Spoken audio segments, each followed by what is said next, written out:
မြန်မာနိုင်ငံမှာပြည်သူတွေပေါ်စစ်တပ်ရဲ့ကျူးလွန်တိုက်ခိုက်မှုတွေအတွက်နိုင်ငံတကာရာဇဝတ်ခုံရုံး ICC ကတရားဝင်စုံစမ်းစစ်ဆေးမှုတွေကိုချက်ချင်းလှုပ်ဆောင်ဖို့အတွက် KWO ကတောင်းဆိုလိုက်ပါတယ်။ရန်ကုန်လေဆိပ်မှာ VIP Pass ဈေးကွက်တွေကိုပေါ်တင်ဖွင့်လှစ်ထားပြီးတော့သိန်းရာခဏဈေးပေါက်နေပါတယ်။အင်ဖြူတော်သတင်းတောက်များညစာစားပွဲမှာတနက်နေ့ပြစ်ခတ်ဖို့ကြိုးပမ်းခဲ့သူကကယ်လီဖိုးနီးယားပြည်နယ်သားဖြစ်တယ်လို့အတည်ပြုလိုက်တဲ့သတင်းပါဝင်ရန်ကုန်ခေတ်သစ်ရဲ့ဒီနေ့ညနေခင်းရရှိထားတဲ့ပြည်တွင်းသတင်းတွေနဲ့နိုင်ငံတကာသတင်းတွေကိုတင်ဆက်ပေးပါမယ်ရှင်။ပထမဆုံးတင်ဆက်ပေးမယ့်သတင်းကတော့မြန်မာနိုင်ငံမှာအရက်သားပြည်သူတွေပေါ်စစ်တပ်ရဲ့တိုက်ခိုက်မှုတွေကိုနိုင်ငံတကာရာဇဝတ်ခုံရုံး ICC ကတရားဝင်စုံစမ်းစစ်ဆေးမှုတွေကိုချက်ချင်းစတင်ဖို့အတွက်ကရင်မျိုးသမီးစီယုံ KWO ကတောင်းဆိုလိုက်ပါတယ်။အခုနှစ်ဧပြီလလယ်ပိုင်းတကြံကာလအတွင်းအရက်သားပြည်သူတွေပေါ်ပြစ်မှတ်ထားပြီးရက်ဆက်ကြမ်းကြုတ်စွာတိုက်ခိုက်ခဲ့တဲ့စစ်တပ်ရဲ့လုပ်ရက်တွေနဲ့ပတ်သက်ပြီးနိုင်ငံတကာရာဇဝတ်ခုံရုံး ICC အပါအဝင်တပ်ဆိုင်ရာတရားရုံးတွေအနေနဲ့တရားဝင်စုံစမ်းစစ်ဆေးမှုတွေကိုချက်ချင်းလှုပ်ဆောင်ပေးဖို့တောင်းဆိုထားတာပါမြန်မာစစ်တပ်ဟာအခုနှစ်အစောပိုင်းမှာပြုလုပ်ခဲ့တဲ့ရွေးကောက်ပွဲတွေပြီးမှသူတို့အရက်သားအစိုးရဖြစ်ဟန်ဆောင်မှုကြိုးပမ်းနေပေမဲ့လည်းလက်တွေ့မှာတော့လူသားချင်းစာနာမှုကင်းမဲ့ကလူသားအသက်တွေကိုတန်ဖိုးမထားတဲ့လုပ်ရက်တွေကိုသာဒီဇိုင်းမမတ်ဆက်လက်လှုပ်ဆောင်နေတာပါမြန်မာတို့ရဲ့အထူးမြတ်ဆုံးမျိုးသားရုံးပိတ်ရက်ဖြစ်တဲ့တကြံကာလအတွင်းမှာတော့စစ်တပ်ကတိုက်ပွဲဖြစ်ပွားတာမရှိတဲ့နေရာတွေကအရက်သားပြည်သူတွေပေါ်လေကြောင်းတိုက်ခိုက်မှုတွေကိုပုံမတိုးမြင့်လှုပ်ဆောင်ခဲ့တယ်လို့ဆိုထားပါတယ်။ဒါအပြင်မြန်မာနိုင်ငံရှေ့ပိုင်းကော်တူးလေဒေသမှာတကြံရုံးပိတ်ရက်3ရက်အတွင်းမှာတော့စာတင်ကျောင်းတွေလူနေအိမ်တွေကျောင်းသားဆောင်တွေဖျားကျောင်းကန်တွေနဲ့ဆေးရုံတွေကိုတမင်ပြစ်မှတ်ထားကဘုံကျဲဖျက်ဆီးခဲ့တယ်လို့ဆိုပါတယ်။ဒါအပြင် KWO ဥက္ကဋ္ဌနော်ကညောဖောကစစ်တပ်ဟာမိသားစုတွေအတူတကွပျော်ရွှင်စွာဆင်နွှဲရမယ့်အချိန်ကိုရည်ရွယ်ချက်ရှိရွေးချယ်ပြီးတော့အခုလိုတိုက်ခိုက်ခဲ့ကမတော်တဆဖြစ်တဲ့အကြမ်းဖက်မှုမျိုးမဟုတ်ပဲအရက်သားတွေကိုသေစေဖို့အတွက်တည်တည်ချာချာတွက်ချက်ထားတဲ့အကြမ်းဖက်လုပ်ရတာဖြစ်တယ်လို့ပြောကြားခဲ့ပါတယ်။ကော်တူးလေဒေသမှာတကြံမတိုင်ခင်ဧပြီလ10ရက်နေ့ကနေစတင်က10ရက်တိုင်တိုင်ဘုံကျဲတိုက်ခိုက်မှုတွေဇက်တိုက်ဖြစ်ပွားခဲ့တာကြောင့်အနည်းဆုံးအရက်သား10ဦးသေဆုံးခဲ့ရပြီး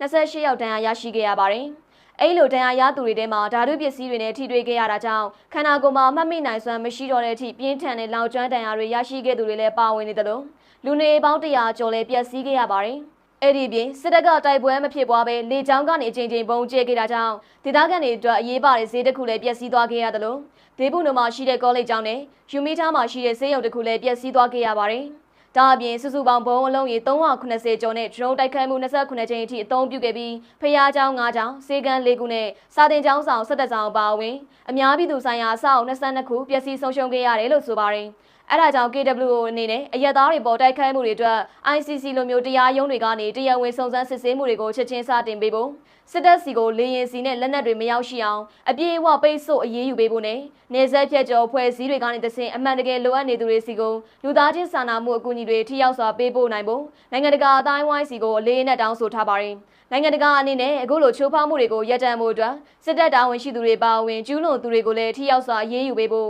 KWO ကတိုက်တွန်းထားပါတယ်ရှင်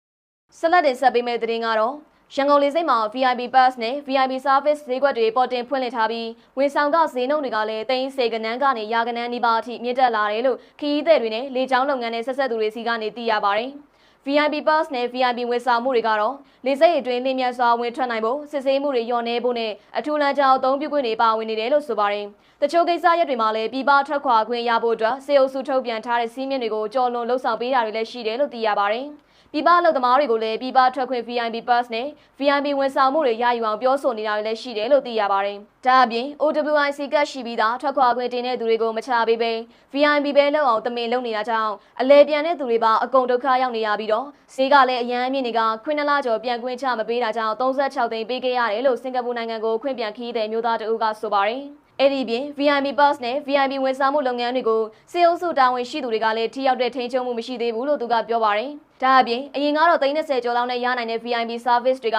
အခုဆိုရင်လည်းဆုံး30, 40, 50ကျော်အထိကိုတက်သွားကလေဆိပ်ဝန်ဆောင်မှုဆိုတာလူတိုင်းတန်းတူသုံးဆွဲနိုင်တဲ့အတွက်အခုလိုဈေးမြင့်ပြီးတော့အဆင့်ခွဲခြားမှုတွေပိုများလာတာကမမျှတတော့တဲ့အခြေအနေဖြစ်နေပြီလို့အလုပ်သမားတို့ကဆိုပါတယ်။မြန်မာနိုင်ငံကိုပြည်ပကနေပြန်လာတဲ့ခွင့်ပြန်လုပ်သမားတွေဟာအခုဆိုရင်စစ်ကောင်စီလက်အောက်ခံအလုပ်သမားဝန်ကြီးဌာနရဲ့စီစစ်တင်းကျပ်မှုအမျိုးမျိုးနဲ့ပြည်ပထွက်ခွာခွင့်မချပေးတာကြောင့်အလုပ်သမားတွေဟာအလုပ်ပြုတ်တဲ့အထိကိုအခက်အခဲမျိုးစုံနဲ့ကြုံနေရတာဖြစ်ပါတယ်ရှင်။မကွေးတိုင်းဘက်ကသတင်းကိုတင်ဆက်ပေးပါမယ်။ မကွေးတိုင်းရေစကြိုမြို့နယ်မှာစစ်တပ်ကတိုက်ပွဲဖြစ်ပွားတာမရှိဘဲဒရုန်းနဲ့ဘုံကျဲခဲ့တာကြောင့်တပ်တော်15နှစ်အရွယ်ကိုရင်ရှင်ဝီတုတာအသက်10နှစ်အရွယ်မောင်ဟိန်းညီညီထက်နဲ့မောင်ကျော်ကိုတို့တေဆုံးသွားခဲ့ရတယ်လို့ဒေသခံပြည်သူတွေနဲ့တေဆုံးသူကလေးငယ်တွေရဲ့ဆွေမျိုးတွေကရန်ကုန်ခေတ်သစ်ကိုပြောပါတယ်မနေ့ကဧပြီလ25ရက်နေ့နေ့လယ်2နာရီခွဲကရေစကြိုမြို့နယ်ရေလေကျွန်းမှာရှိတဲ့ပြူစောတိကျေးရွာဖြစ်တဲ့မင်းရွာကစစ်တပ်ရဲနဲ့ပြူစောတိတွေကငတ်တရောကျေးရွာဘက်ကိုစစ်ကြောင်းထိုးလာပြီးဒရုန်းနဲ့ဘုံကျဲတိုက်ခိုက်ခဲ့တာကြောင့်ငတ်တရောကျေးရွာကတပ်တော်15နှစ်အရွယ်ကိုရင်ရှင်ဝီတုတာအသက်10နှစ်အရွယ် Grade 2ကျောင်းသားမောင်ဟိန်းညီညီထက်နဲ့အသက်16နှစ်အရွယ် Grade 10ကျောင်းသားမောင်ကျော်ကိုခေါ်မောင်မြတ်သူရကျော်တို့တေဆုံးသွားခဲ့ရပါတယ်အဲ့ဒီပြင်စစ်တပ်ရဲ့ဒရုန်းနဲ့ပုံကျဲမှုကြောင့်ထိခိုက်ဒဏ်ရာရရှိသူ2ဦးရှိခဲ့ပြီး Grade 10ကျောင်းသားဖြစ်တဲ့အသက်16နှစ်အရွယ်မောင်ဖိုးစီမှာလည်းဘယ်ဘက်ရင်ဘက်မှာဘုံစားထိမှန်ဒဏ်ရာရရှိခဲ့ပြီးအသက်16နှစ်အရွယ်မောင်ဖိုးချမ်းခေါ်မောင်ချမ်းထက်ဆန်မှာလည်းညာဘက်ခြေထောက်ထိခိုက်ဒဏ်ရာရရှိခဲ့ရပါတယ်အကြမ်းဖက်စစ်တပ်ကရေစကြိုမြို့နယ်အတွင်းစစ်ကြောင်းထိုးမှုတွေကိုအဆက်မပြတ်လှုပ်ဆောင်လာပြီးပြည်သူတွေနေထိုင်တဲ့ကျေးရွာတွေကိုဒရုန်းနဲ့ဘုံကျဲမှုတွေစက်တိုက်လှုပ်ဆောင်လာတယ်လို့ဒေသတော်လှန်ရေးသတင်းရင်းမြစ်တွေစီကနေသိရပါတယ်ရှင်နေပြည်တော်ဘက်မှာတော့နေပြည်တော်လေဝေးမြို့နယ်မှာရှိတဲ့အကြမ်းဖက်စစ်တပ်ရဲ့ခမာရ411ပူပေါင်းတပ်စခန်းတိုက်ခိုက်ခံရပြီးတဲ့နောက်အကြမ်းဖက်စစ်တပ်ကကျေးရွာတွေကိုစက်တိုက်ဘုံကျဲပြီးမြေပြင်ကနေလည်းစစ်ကြောင်းထိုးနေတာကြောင့်ပြည်သူတွေရွာလုံးကျွတ်ထွက်ပြေးတိမ်းရှောင်နေရတယ်လို့ဒေသသတင်းရင်းမြစ်ကရန်ကုန်ခေတ်သစ်ကိုပြောပါတယ်ပြီးခဲ့တဲ့ဧပြီလ22ရက်နေ့ကလေဝေးမြို့နယ်မှာရှိတဲ့အောင်ချမ်းသာရွာသစ်ဖုံးကြီးကျောင်းတွင်စခန်းထိုင်တက်ဆွဲထားတဲ့ခမာရ411ပူပေါင်းတပ်စခန်းတိုက်ခိုက်ခံရပြီးတဲ့နောက်မှာအကြမ်းဖက်စစ်တပ်ကတန်တောင်မြောက်ပိုင်းဒေသကကျေးရွာတွေကိုလေရင်နဲ့ပေါင်900ပုံးတွေနေ့စဉ်ကျဲချတိုက်ခိုက်နေပြီးမြေပြင်ကနေလည်းအင်အားအလုံးရင်းနဲ့စစ်ကြောင်းထိုးနေပါတယ်စစ်တပ်ရဲ့ဘုံကျဲတိုက်ခိုက်မှုတွေကြောင့်ပြည်သူတွေထိခိုက်ဒေဆုံးမှုရှိပြီးအရေးအတွက်ကိုအတည်ပြုနိုင်တာတော့မရှိသေးပဲလက်ရှိချိန်မှာမြေပြင်ကနေလည်းစစ်ကြောင်းတွေအင်အားအလုံးရင်းနဲ့ဝင်ရောက်လာတာကြောင့်ပြည်သူတွေမှာရွာလုံးကျွတ်ထွက်ပြေးတိမ်းရှောင်နေရပါတယ်ဒါအပြင်စစ်တပ်ရဲ့ခမာရ411ပူပေါင်းတပ်စခန်းသိမ်းတိုက်ပွဲအတွင်းစစ်တပ်ဘက်ကဗိုလ်မှူးထွန်းထွန်းလင်းပါဝင်10ယောက်ထပ်မံတေဆုံးက MA မျိုးစားတနက်4နက်ကိုသိမ်းဆည်းရရှိခဲ့တယ်လို့သိရပါတယ်။ပြီးခဲ့တဲ့ဧပြီလ24ရက်နေ့ကနေပြည်တော်နယ်အစပ်ကရင်ပြည်နယ်တန်တောင်ကြီးမြို့နယ်လိတ်တုံမြို့နယ်ခွဲတွေကဘုံတောင်ကြီးရွာမှာလှော်အားပေးလို့ဖို့လူစုနေတဲ့နေရာကိုစစ်ကောင်စီကလေရင်3စီးနဲ့အကြမ်းဖက်ဘုံကျဲတိုက်ခိုက်ခဲ့ရကြောင်းကလေးငယ်တွေပါဝင်ဒေသခံပြည်သူ12ယောက်တေဆုံးသွားခဲ့ရတယ်လို့ဒေသခံပြည်သူတွေကပြောပါတယ်။စစ်တပ်ရဲ့လေကြောင်းတိုက်ခိုက်မှုတွေကြောင့်သေဆုံးသူ12ယောက်ရှိတဲ့အပြင်ပေါင်ရိုးကျိုးသွားသူတို့အပါအဝင်ဒေသခံ3ဦးလည်းပြင်းထန်စွာဒဏ်ရာရရှိခဲ့ရပါတယ်။ဒါအပြင်ဒီနေ့မနက်ပိုင်းမှာဒဏ်ရာရရှိသူတို့ထပ်မံသေဆုံးသွားခဲ့ပြီးကျေးရွာတွေကနေအိမ်တော်တော်များများလည်းမီးလောင်ပျက်စီးခဲ့ရကလက်ရှိချိန်ထိကျေးရွာတွင်းကိုပြည်သူတွေပြန်လည်မဝင်ရောက်ရဲကြသေးဘူးလို့သိရပါတယ်။ရွာသူရွာသားတွေနဲ့ကလေးငယ်တွေအားလုံးဟာလက်ရှိမှာအသက်ဘေးလွတ်ရာကိုစစ်ဘေးတိမ်းရှောင်နေရပြီးအဆက်တွေလည်းပြတ်တောက်နေကဒီနေ့မှလည်းကျေးရွာရဲ့အောက်ဖက်ပိုင်းမှာတိုက်ပွဲတချို့ဖြစ်ပွားနေတဲ့ဆိုတဲ့သတင်းတွေထွက်ပေါ်နေရကြောင်းဘုံတောင်ရွာသားတွေဟာဘေးလွတ်ရာမှာခိုလုံနေကြရပြီးအကူအညီတွေလည်းအရေးပေါ်လိုအပ်နေပါတယ်ရှင်။ကချင်ပြည်နယ်ဘက်မှာတော့ကချင်ပြည်နယ်အတွင်းမနေ့ကညပိုင်းမိုးသက်လေပြင်းတွေကြာရောက်မှုကြောင့်မြစ်ကြီးနားမြို့မှာရှိတဲ့ပြည်နယ်ရဲရုံနံပါတ်1စစ်ဆောင်စခန်းတွေပါဝင်မြို့နယ်အသီးသီးမှာပျက်စီးဆုံးရှုံးမှုများပြားခဲ့တယ်လို့ဒေသခံပြည်သူတွေစီကနေသိရပါတယ်။မနေ့ကဧပြီလ25ရက်နေ့ည9:00နာရီကျော်ဝန်းကျင်ချိန်ကချင်ပြည်နယ်မြစ်ကြီးနားမိုးကောင်းနဲ့နံပါတ်1ဒေသတွေမှာမိုးသက်လေပြင်းတွေပြင်းထန်စွာတိုက်ခိုက်ခဲ့တာကြောင့်ပြည်နယ်ရဲရုံစစ်ပေးရှောင်စခန်းတွေပါဝင်ပြည်သူနေအိမ်တွေနဲ့ရှေးအောင်စောင့်များစွာပျက်စီးဆုံးရှုံးခဲ့ရပါတယ်။ဒါအပြင်နံပါတ်1မြို့ဂျုံဒရီရက်ကွက်ဆက်ဝိုင်းနီးမှာရှိတဲ့စစ်ပေးရှောင်စခန်းတွေမှာဧပြီလ25ရက်နေ့ည10:00နာရီခန့်ကလေပြင်းတိုက်ခိုက်မှုကြောင့်အမိုးကာနဲ့နေရာထိုင်ခင်းတွေအပြင်းထန်ပျက်စီးသွားခဲ့ရပါတယ်။မိုးသက်လေပြင်းကြားရမှုကြောင့်ပျက်စီးသွားတဲ့စစ်ပေးရှောင်စခန်းတွေမှာဖားကန့်ဒေသနဲ့နမ်မြာဒေသတွေကနေတိုက်ပွဲတွေကြောင့်တိမ်းရှောင်လာကြတဲ့ပြည်သူအများစုခိုလုံနေကြပြီးတော့အခုလိုနေအိမ်တွေပျက်စီးသွားတာကြောင့်မိုးတွင်းကာလကိုဖျက်ဆီးဖို့အတွက်စိုးရိမ်မှုတွေမြင့်တက်နေတယ်လို့စစ်ပေးရှောင်ပြည်သူတွေကဆိုပါတယ်။အဲ့ဒီပြင်နံပါတ်1မြို့ရှိကျောင်းတိုက်ဝင်းတွေကတမိုင်းဝင်ရှေးအောင်ဆက်စင်ကြီးမှာလည်းလေပြင်းတံကြောင့်ကျောင်းမက်ဖွယ်ရာပြိုကျပျက်စီးသွားခဲ့ရပါတယ်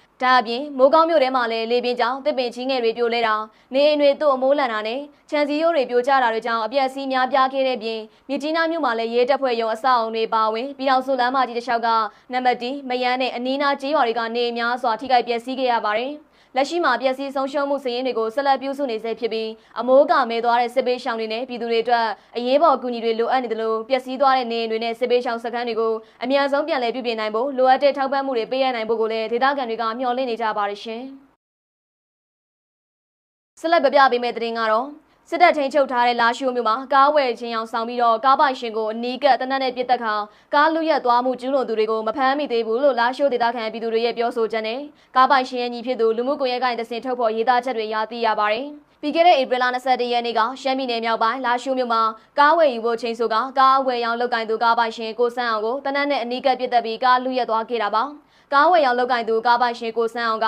ဧပြီလ22ရက်နေ့ညနေ4နာရီခွဲခန့်မှာကားဝယ်မယ်ဆိုပြီးချင်းဆိုထားတဲ့လူနှစ်ဦးနဲ့လာရှိုးမြို့ဝါရက်ကွက်ဗျူဟာလန်းကပန်ဝိုင်လန်းထဲမှာတွေ့ဆုံခဲ့ကြပါတယ်။အဲဒီလိုကားဝယ်ဖို့ရောက်ရှိလာသူနှစ်ဦးတည်းကတဦးမှာအရက်ရှိရှိအသားဖြူဖြူပိန်ပိန်နဲ့စပင်ကောက်ကောက်ဖြစ်ပြီးတော့ကြံတဦးမှာတော့အရက်ပူပူအသားညွညွဖြစ်တယ်လို့သိရပါတယ်။ကားဝယ်မဲ့သူနှစ်ဦးကကားကိုစမ်းသပ်မောင်းနေမယ်လို့ဆိုကကိုစန်းအောင်ကိုလည်းကားပေါ်အတူလိုက်ဖို့အတွက်ခေါ်ဆောင်သွားခဲ့ပါတယ်။အဲဒီလိုထွက်ခွာသွားပြီးတော့နိုင်ဝက်အကြာမှာညနေ9နာရီဝန်းကျင်မှာတော့လာရှိုးမြို့သာသနာ2500ဖျားတောင်ချိန်မှာကိုစန်းအောင်ရဲ့ရုပ်အလောင်းကိုပြန်လည်တွေ့ရှိခဲ့ရပါတယ်။ကိုစန်းအောင်ကကားထဲမှာပဲနောက်ထိုင်ကုန်ကနေအနီးကပ်ပြစ်တက်ခံခဲ့ရတာဖြစ်ပြီးသူ့ရဲ့ရုပ်အလောင်းကိုလူမှုကူညီရေးအသင်းတွေကရင်ခွဲရုံကိုတည်ဆောင်ချိန်အထိကိုငွေကနှွေးနေစေဖြစ်ပါတယ်။ပြစ်မှုကျူးလွန်သူတွေဟာကိုစန်းအောင်ကိုသာသနာ2500ဖျားအနီးမှာပြစ်ချခဲ့ပြီးတဲ့နောက်လာရှိုးမြို့ပြင်ကိုကားနဲ့ထွက်ပြေးသွားခဲ့ချိန်အတွင်းခြေရာဖျောက်တဲ့အနေနဲ့တည်ဆုံးသူရဲ့ iPhone ကိုရေကန်တောင်လန်းအနီးမှာဆွန့်ပစ်ခဲ့ကြပါတယ်။ဒါအပြင်တည်ဆုံးသူကိုစန်းအောင်ဟာရိုးသားဖြောင်းမဲ့သူဖြစ်ကဘသူနဲ့မှရန်ညိုးရန်စားမရှိဘဲမိသားစုအပေါ်တာဝန်ကျေပွန်သူတို့ဖြစ်တယ်လို့ညီဖြစ်သူကလူမှုကွန်ရက်မှာရေးသားထားပါတယ်။ကိုစန်းအောင်ကွယ်လွန်သွားတာကြောင့်သူ့ရဲ့ဇနီးနဲ့လူမမယ်သမီးငယ်2ဦးတက်ကြီးရွယ်ဦးမိခင်တို့မှာတောကတံကိုခန်းစားနေကြရတယ်လို့လည်းဆက်လက်ရေးသားထားပါတယ်။လက်ရှိမှာတပ်ဆိုင်ရာအာဏာပိုင်တွေကစုံစမ်းစစ်ဆေးနေပြီးလူရက်ခံရတဲ့ကားကိုပြန်လည်တွေ့ရှိထားတယ်လို့သိရပါတယ်။ဒါပေမဲ့လည်းပြစ်မှုကျူးလွန်သူလူသက်သမား2ဦးကိုတော့အခုချိန်ထိမဖမ်းဆီးမိသေးပဲမြို့ကန်တွေအနေနဲ့လည်းအခုလိုလူစီကားရမြို့လေကောင်မှာလက်ရဲစက်ရဲကျူးလွန်သွားတဲ့ဖြစ်ရကြောင်းလုံခြုံရေးအတွက်စိုးရိမ်ပူပန်နေကြပါတယ်။လာရှိုးမြို့ကို MNDAA ကသိမ်းပိုက်ခဲ့ပြီးတဲ့နောက်2025ခုနှစ်ဧပြီလအတွင်းတရုတ်နိုင်ငံရဲ့ဂျားဝင်စစ်ဆက်ဖိအားပေးမှုကြောင့်လာရှိုးမြို့ကိုစစ်ကောင်စီစီကိုပြန်လည်လွှဲပြောင်းပေးခဲ့ပေမဲ့လည်းဥပဒေစိုးမိုးမှုနေပါကမှုခင်းတွေကတော့မကြာခဏဆိုသလိုဖြစ်ပွားနေပါတယ်ရှင်။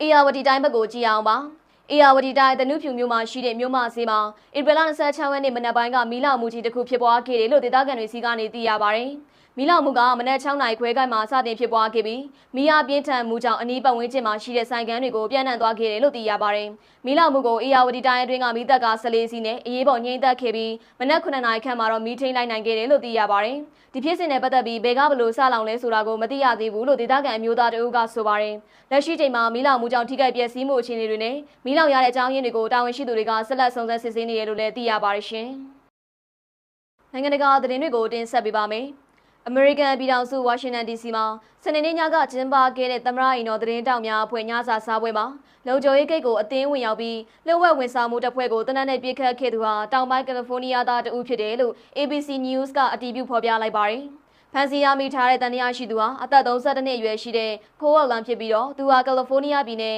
Travis မြို့မှာနေထိုင်သူတဦးဖြစ်ပါတယ်။လက်ရှိမှာတော့သူ့ကိုဖမ်းဆီးထိန်းသိမ်းထားပြီးဖြစ်ပါတယ်။ဖြစ်စဉ်မှာတော့ခိုးလန်ဟာလက်နက်အမြောက်များကိုကင်ဆောင်ပြီးတော့ပေ90กว่าလောက်ကနေလုံခြုံရေးဂိတ်စီကိုအရှိန်နဲ့ပြေးဝင်လာခဲ့တာပါ။သမ္မတထရမ့်ကတော့အဲ့ဒီတရက်ခန့်ဟာဗီဒီယိုမှတ်တမ်းထဲမှာအရန်ကိုမြန်ဆန်လုံးတာကြောင့်အရေးတစ်ခုလိုတောင်ထင်ရတယ်လို့ပြောကြားခဲ့ပါတယ်။သူကဂိမ်းမှာရှိတဲ့လုံခြုံရေးအရာရှိတူကိုတနက်နေ့ပြစ်ခတ်ခဲ့ပေမဲ့ကံကောင်းစွာနဲ့ပဲကြီးစံဟာအရာရှိရဲ့ကြီးကအင်ကြီးကိုသာထိမှန်ခဲ့တာကြောင့်ထိခိုက်ဒဏ်ရာရရှိမှုမရှိခဲ့ပါဘူး။ပြစ်ခတ်မှုဖြစ်ပွားချိန်မှာဝါရှင်တန်ဟီတန်ဟိုတယ်ရဲ့ခန်းမအတွင်းမှာလူတွေအားလုံးကထိတ်လန့်တုန်လှုပ်သွားခဲ့ကြပါတယ်။လက်နက်အပြည့်စုံကိုင်ဆောင်ထားတဲ့လုံခြုံရေးအရာရှိတွေဟာစပွဲတွေကိုကြော်လွှားပြီးတော့အရေးပေါ်ဝင်ရောက်လာခဲ့တယ်လို့စင်ပေါ်မှာရှိနေတဲ့သမ္မတထရမ့်နဲ့ဒုသမ္မတဂျေဒီဗန်စ်တို့ကိုလည်းအလင်းအမြန်နဲ့ဘေးလွတ်ရာကိုခေါ်ဆောင်သွားခဲ့ရပါတယ်။ဒါအပြင်တက်ရောက်လာသူတွေဟာစိုးရိမ်တုန်လှုပ်စွာနဲ့စပွဲတွေအောက်မှာပုံအောင်နေခဲ့ကြရပါတယ်။ဒီဖြစ်ရကြောင်းည8နာရီခွဲလောက်မှာလူတွေဟာပောက်ကွဲတဲ့တချို့ကိုကြားခဲ့ရပြီးနောက်ဆုံးမှာတော့အစီအစဉ်ကိုရပ်နားလိုက်ရပါတယ်။သမ္မတအိမ်တော်သတင်းတောက်များအဖွဲ့ဥက္ကဋ္ဌဝေဂျီယာကျန်းကအချင်းချင်းရပွဲကိုဆက်လက်ကျင်းပဖို့ကြိုးစားခဲ့ပေမဲ့လည်းလုံခြုံရေးရဧည့်သည်တွေအားလုံးကိုပြန်ခိုင်းခဲ့ရတယ်လို့ဆိုပါတယ်။သမ္မတထရမ့်ကတော့ကြမ်းဖက်သမားတွေကြောင့်လူတွေရဲ့နေထိုင်မှုပုံစံပြောင်းလဲသွားမှာကိုမလိုလားတာကြောင့်ဒီညစာစားပွဲကိုနောက်ထပ်ရက်ပေါင်း30အတွင်းပြန်လည်ကျင်းပသွားမယ်လို့ပြောကြားခဲ့ပါတယ်။လက်ရှိမှာတော့လုံခြုံရေးတပ်ဖွဲ့တွေကဒီဖြစ်စဉ်နဲ့ပတ်သက်ပြီးစုံစမ်းစစ်ဆေးမှုတွေကိုဆက်လက်လှုပ်ဆောင်နေပါတယ်ရှင်။ဆက်လက်တင်ဆက်ပေးမယ့်သတင်းကတော့အီရန်နိုင်ငံစီကနေအမေရိကန်ဒေါ်လာတန်းနဲ့ချီတဲ့ရေနံတွေကိုဝယ်ယူနေတာကြောင့်တရုတ်နိုင်ငံရဲ့ဒုတိယအကြီးဆုံးတိကျရေနံချက်စက်ရုံတစ်ခုကိုအမေရိကန်အစိုးရကပိတ်ဆို့အရေးယူလိုက်ပါတယ်။အမေရိကန်ဗဏ္ဍာရေးဝန်ကြီးဌာနကတောက်ကြနေ့မှာထုတ်ပြန်ချက်အရတရုတ်နိုင်ငံရဲ့ T-Port လို့ခေါ်တဲ့တိကျရေနံချက်စက်ရုံတွေထဲမှာဒုတိယအကြီးဆုံးဖြစ်တဲ့ Hungary Petrochemical Dalian ရေနံချက်စက်ရုံကိုပြစ်မှတ်ထားပိတ်ဆို့လိုက်တာပါ။ဒီစက်ရုံကအီရန်စစ်တပ်အတွက်ဝင်ငွေအများပြားဖန်တီးပေးနေတဲ့အီရန်ရဲ့အရေးပါဆုံးဖောက်တဲ့သူဖြစ်တယ်လို့အမေရိကန်ကဆိုပါတယ်။ဒါအပြင်အီရန်ရဲ့အရေးဖြောက်သင်္ဘောအုပ်စုမှာပါဝင်ပတ်သက်နေတဲ့သင်္ဘောကုမ္ပဏီနဲ့သင်္ဘောပေါင်း40ခန့်ကိုလည်းအသစ်ထပ်မံပိတ်ဆို့လိုက်ပါတယ်။ဝါရှင်တန် DC မှာရှိတဲ့တရုတ်တန်ယုံကတော့ဒီလုပ်ရက်ကိုကန့်ကွက်လိုက်ပါတယ်။ကုန်သွယ်ရေးနဲ့နည်းပညာကိစ္စတွေကိုနိုင်ငံရေးလုပ်ပြီးလက်နက်တစ်ခုလိုအသုံးမပြုဖို့နဲ့တရုတ်ကုမ္ပဏီတွေကိုပိတ်ဆို့အရေးယူတာတွေရပ်တန့်ဖို့အတွက်အမေရိကန်ကိုတောင်းဆိုထားပါတယ်။ တရုတ်နိုင်ငံကသူတို့လိုအပ်တဲ့ရေနံထက်ဝက်ကျော်ကိုအရှေ့နယ်ပိုင်းကနေရနေတာဖြစ်ပြီးတော့ပြီးခဲ့တဲ့နှစ်ကအီရန်ကတင်ပို့တဲ့ရေနံ80%ကျော်ကိုတရုတ်ကပဲဝယ်ယူခဲ့တာပါအမေရိကန်သမ္မတဒေါ်နယ်ထရမ့်ကအီရန်ရဲ့ရေနံနဲ့ဂတ်စ်ကနေရနေတဲ့ဝင်ငွေတွေကိုဖျက်တောက်ဖို့အတွက်ပြီးခဲ့တဲ့ဧပြီလ23ရက်နေ့ကတည်းကအီရန်စစ်ကမ်းတွေကိုရေတပ်နဲ့ပိတ်ဆို့ထားပါတယ်။အမေရိကန်ဗန်နာရေးဝန်ကြီးစကော့ဘတ်ဆင်ကလည်းအီရန်စီတွေကိုကမ္ဘာ့ဈေးကွက်ထဲအပို့ဆောင်ပေးနေတဲ့ကုန်ရက်တွေကိုဆက်လက်နှိမ်နင်းသွားမှာဖြစ်ပြီးဘယ်သူပဲဖြစ်ဖြစ်အီရန်စီကိုလှုပ်ဝက်သေးရမှာကူညီပေးရင်အမေရိကန်ရဲ့ပိတ်ဆို့မှုကိုခံရမယ်လို့သတိပေးထားပါတယ်။တရုတ်နိုင်ငံရဲ့ T-Port ဆိုတဲ့ရေနံချက်စက်ရုံတွေဆိုတာပုံသဏ္ဍာန်အရနာမည်ပေးထားတဲ့ပုဂ္ဂလိကပါရေနံချက်စက်ရုံငယ်လေးတွေပါသူတို့ဟာအီရန်နဲ့ရုရှားစီကနေဈေးလျှော့ပေးတဲ့ရေနံတွေကိုဝယ်ယူသိုလှောင်ပေးပြီးတရုတ်အစိုးရပိုင်ကုမ္ပဏီတွေနိုင်ငံရေးအန္တရာယ်မရှိအောင်ကြားခံပေးနေရတာပါအခုခါမှာတော့ American, Israel နဲ့ Iran တို့ကြားဖြစ်ပွားနေတဲ့စစ်ပွဲကြောင့်ဒီစက်ရုံတွေဟာငွေရေးကြေးရေးအရာရောရေနံအစားထိုးဝယ်ယူဖို့ကုန်ကျစရိတ်အရာပါကြီးမားတဲ့ဖိအားတွေနဲ့ရင်ဆိုင်နေရပါတယ်ရှင်ဆက်လက်ပြပြပေးမှာကတော့ထိုင်ဝမ်သမ္မတလိုင်ချင်းတဲ့ရဲ့အာဖရိကခီးစဉ်ကိုလေကြောင်းလမ်းခွင့်ပြုချက်မပေးဖို့တရုတ်နိုင်ငံကဖိအားပေးခဲ့တာကြောင့်ခီးစဉ်တစ်ခုလုံးကိုဖျက်လိုက်ရပေမဲ့ထိုင်ဝမ်နိုင်ငံသားရေးဝန်ကြီးလင်ဂျာလုံကတော့သမ္မတရဲ့အထူးကိုယ်စားလှယ်ဖြစ်နေအက်ဆာတီနီနိုင်ငံကိုအရောက်သွားနိုင်ခဲ့ပါတယ်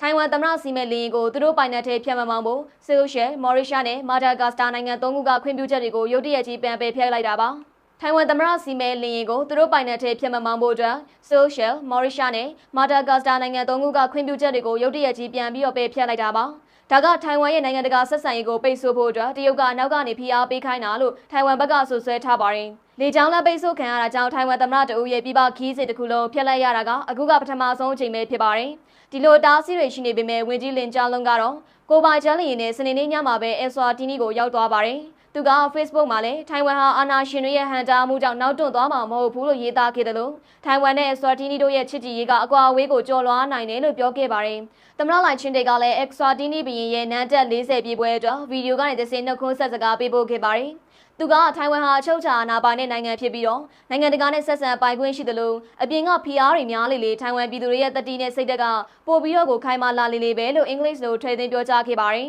တရုတ်နိုင်ငံဘက်ကတော့သူတို့ဖိအားမပေးဘူးလို့ညင်းပေမဲ့လေကြောင်းလမ်းပိတ်ပေးတဲ့နိုင်ငံတွေကိုတော့ချီးကျူးစကားပြောခဲ့ပါတယ်။တစ်ပတ်မှလည်းအမေရိကန်ကတရုတ်ရဲ့ချိန်ချောက်တဲ့လုပ်ရက်တွေကိုဝေဖန်ခဲ့တယ်လို့ဥရောပသမဂ္ဂဗြိတိန်ပြင်သစ်နဲ့ဂျာမနီတို့ကလည်းဒီဖြစ်စဉ်ပေါ်မှာစိုးရိမ်နေလို့ထုတ်ဖော်ပြောဆိုခဲ့ကြပါတယ်။လက်ရှိမှာတော့ဝင်ကြီးအဖွဲ့ဟာအက်ဆွာတီနီမှာရောက်ရှိနေပြီးတော့နှစ်နိုင်ငံပူးပေါင်းဆောင်ရွက်မှုတွေကိုဆက်လုပ်နေကြပါတယ်ရှင်။အခုနောက်ဆုံးတင်ဆက်ပေးမယ့်သတင်းကတော့အိန္ဒိယနိုင်ငံတောင်ပိုင်းတီလန်ကာနာပြည်နယ်မှာမော်ဝါဒီတဘုံအဖွဲ့ဝင်49ယောက်ဟာပုံမှန်လူမှုဘဝတွေကိုပြန်လည်ဝင်ရောက်ဖို့အတွက်ပြီးခဲ့တဲ့စနေနေ့ကလက်နက်ချခဲ့ကြတယ်လို့ရဲတပ်ဖွဲ့ကထုတ်ပြန်ခဲ့ပါတယ်။ဒါကအိန္ဒိယဆိုရကနိုင်ငံအတွင်းဆယ်စုနှစ်ပေါင်းများစွာကြာရှည်ခဲ့တဲ့တဘုံထားကြမှုတွေကိုချုပ်ငြိမ်းသွားပြီလို့ကြေညာခဲ့ပြီးတလအကြာမှာဖြစ်ပွားခဲ့တာပါ။အိန္ဒိယနိုင်ငံဟာပြီးခဲ့တဲ့နှစ်အတွင်းမှာ Naxal လို့ခေါ်တဲ့မော်ဝါဒီအစိုးရတဘုံတွေရဲ့နောက်ဆုံးလက်ကျန်အင်အားစုတွေကိုအပိသက်နှိမ်နင်းတဲ့စစ်စင်ရေးတွေကိုအရှိန်အဟုန်မြင့်လှုပ်ဆောင်ခဲ့ပါတယ်။တီလန်ကာနာပြည်နယ်ရဲတပ်ဖွဲ့ရဲ့ပြောပြချက်အရလက်ကျန်မြေရောက်ကောင်ဆောင်ပိုင်းအားလုံးနှိပါကိုလည်းအခုခါမှာတော့အင်အားကြီးနေအောင်လှုပ်ဆောင်နိုင်ခဲ့ပြီလို့ဆိုပါတယ်။အိန္ဒိယပြည်နယ်ဝန်ကြီးအမရရှာကတော့